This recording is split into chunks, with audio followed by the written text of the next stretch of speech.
The Charvel Pro Mod SD-1. Okay, this has 80s written all over it. The guitar neck is just so playable. Lead players, you're going to love it. It's a sort of a medium thickness here. Compound radius, it's a 12 to 16 up here. The cutaway is just reachable.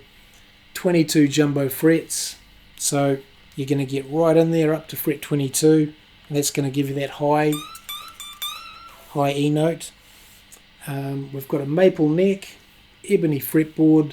It's an alder body. Now this metallic lime colour, it comes in 28 colours, should this not be to your liking. Looking up the top here, it's a pretty standard Fender string tree holding the strings back there. On the back here we've got stock Charvel tuners. These are comfortable, they tune nicely, easy turn, reliable. The locking nut, it sort of tightens nicely and sits sort of where it should. It's a good angle. It's been set up from the factory pretty well. The action might be a little bit high from the factory, if I'm honest. It came with 9 to 42 standard gauge strings, so that's going to suit anybody starting guitar or intermediate players just wanting to get into a bit of a step up. The pickups here, we've got 2 humbuckers. This is really cool. It's a 3-way pickup setting, and it's got a push-pull volume, which is going to give you further pickup configurations, giving you 6 different settings in total. The tone is just a standard tone knob. It hasn't got the tone release or the tone bypass. That just stays on full. We've got a Floyd Rose 1000. When these come from the factory, sometimes they can be a little bit proud and need adjusting. This was pretty good. The action just being a little bit high, it just took a little bit of settling in, but pretty good. Double locking Floyd Rose with the fine tune adjusters here. One thing I noticed about the fine tune adjusters is they're a little bit tight. There's a bit of grit on them. Well, not grit, but they're just a little bit tough to turn. It's a screw-in tremolo. I don't mind these. I've sort of gotten used to these with various different guitars, going from ESPs to Ibanez with the push-pull, the older style Wolfgangs with the screw-in. This has got the sleeve that you actually place in and then you screw on. So let's do that now. And that's going on. There's a little bit of resistance there, but once it's away, that's sort of sitting nicely. The volume and the tone, they're just sort of normal resistance. They're not low resistance pots by any stretch. The cool thing about the tone is when you get right to the end there, it clicks and it just stays there. So that's on full, like it's sort of bypassing the whole tone altogether. The volume, medium resistance, good for rolling on, rolling off. Let's talk about the neck. We've got a bolt-on neck. It's a pretty sort of square profile. When you're up around here, the cutaway, anything that's interruptive with the square, sort of the bolt-on area there, the heel, the cutaway allows you to reach past that and not really worry about it. Personal preference, I actually really enjoyed playing it. It's a beautiful body, ergonomic. It sort of cuts in nicely to the body and it's thin enough to sort of sit nicely. Some people may not like that sort of jutting out like that, but I don't think it's a problem. I think you can reach it pretty well there. The tremolo being floating, if you're being drastic, you can get a minor third pullback. So you can go like right from your G right up to a B flat, or your E, you're going to go right up to a G.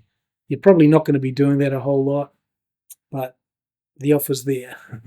Sitting with the trem nice and flat there. You have to trust these guitars, and with any floating tremolo, people that have used them a lot, you're going to be comfortable adjusting them, the spring tension, the sort of the angle of the trem. Once it's sitting right, you know it's right, it will tend to behave for you. This is pretty good. It's sort of sat in the studio for a couple of days, and I picked it up and it was still in tune. The rigor of playing, if you're going pretty hard on it, to be honest, it takes a little bit of settling in.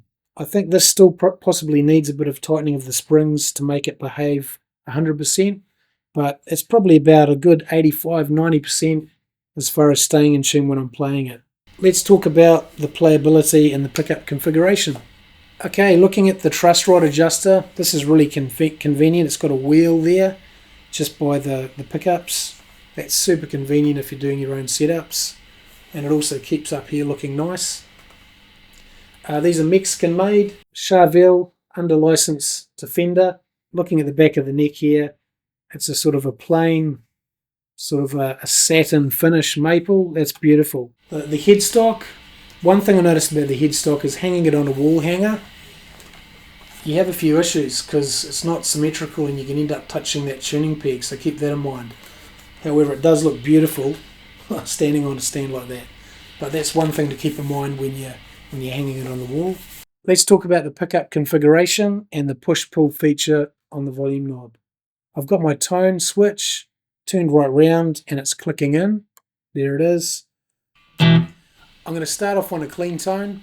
We're just going to put a little tiny speckle of reverb on. Okay, so with our tone on 10, we're going to our bridge pickup. It's a 3-way pickup setting, by the way.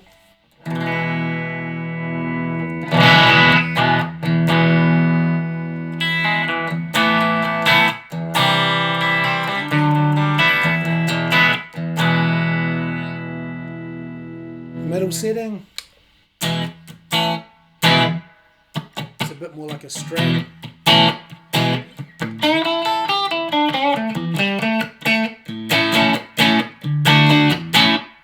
Neck pickup.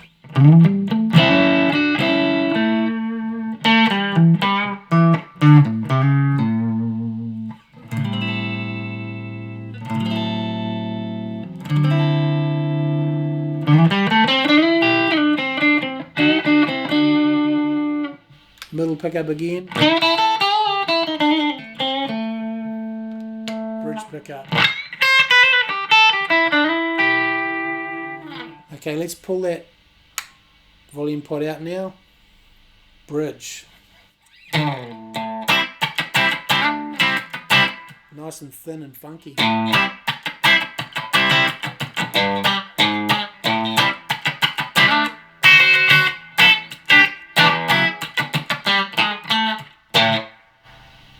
Middle pickup setting. It's pretty nice. And the neck pickup.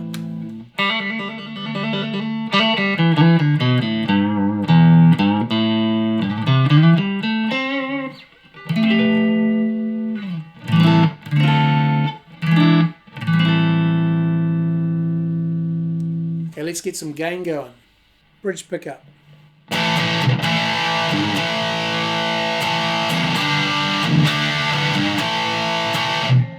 Okay, let's pull that volume pot out, volume switch out. It's a lot warmer.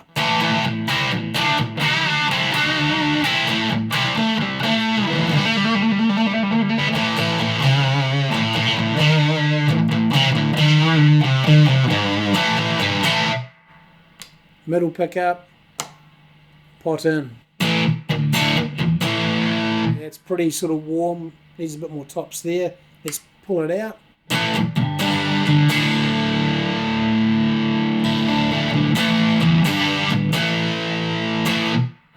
Okay, pot back in, neck pickup.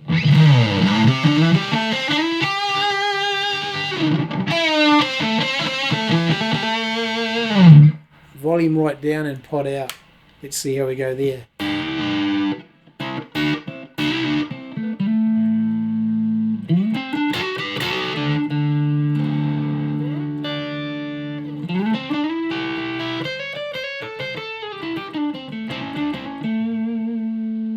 Back to the bridge, back in.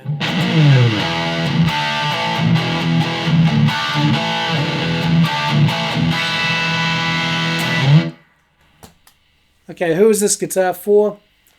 It's for a very fortunate beginner moving up to a pretty lush guitar.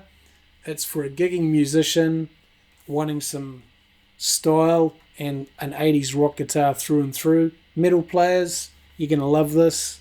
Your gigging musicians, if you've dealt with floating trims, you're going to love this. You're going to be able to deal with it. the beginners, you just want to be sort of aware of the responsibility that comes with a floating tremolo, but there's ways around that, and you soon learn if you haven't dealt with these before. Playability, beautiful body, thin and nice. Just the whole shape of it, the feel of it. The trem came from the factory, perfect. It sits nicely, it's not proud, it was just perfectly flat. The adjustment of the tremolo arm I love. You can have it loose, you can set it. So shape, ergonomics and style, it's a 10 out of 10. Playability, really, really nice to play. My only fault would be the heel there is a little bit interruptive for me. Trusting the tuning for me, I'm about an 8 out of 10 for this one. I know that if you're a hard player and you're a heavy tremolo user, you're just going to have to keep an eye on the tuning. But guitars do settle in, and with the right spring adjustment, they tend to sort of settle down a little bit. One thing I love about this is the push-pull and the great variation of tone. Killer. $2,000 Kiwi. Currently you can actually find them a bit cheaper than that on special, so that equates to about $1,000 US. Pretty good pricing for a nice guitar. Made in Mexico, but it may as well be made in the States. She's a beauty.